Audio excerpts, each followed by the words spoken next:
I'm Didier at DDA Mortgage. We just had a Fed cut of 1/4 point. What does it mean?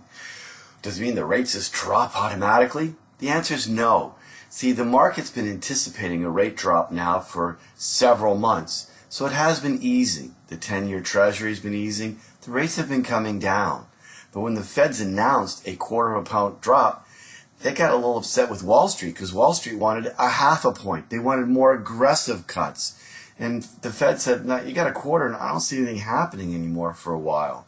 So that wasn't what Wall Street wanted. So when you saw that happen, rates actually popped a little bit.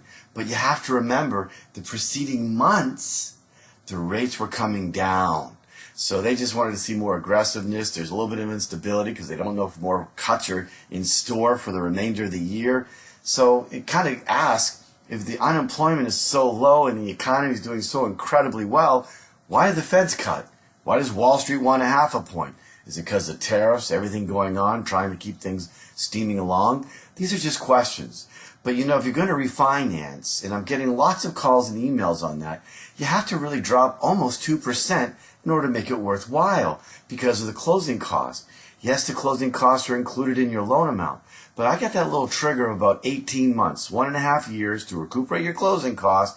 I'm all for it. But you know, I've got people calling me up that the rates have dropped 1/4 or 3/8%. They're like, we got to refinance.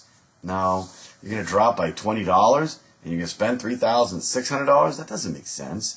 So really, you have to wait for that opportunity when you have a significant rate drop, when you see your rate has dropped down by 2%. Is that out of the ballpark? I don't think so. Is it going to happen today? No. I think there's opportunities next year. So really, you have to make it worth the while to refinance in order to be cost effective. And again, you had to hear about the Feds. You got the Feds wanting 1/4, and they're not seeing anything happening lately or in the near future. Wall Street wanting 1/2 and more aggressive. We'll have to see what happens. But are the rates great? Absolutely a great opportunity to buy and maybe makes sense on refinancing if you've dropped enough. DDA Mortgage. Thanks for joining me.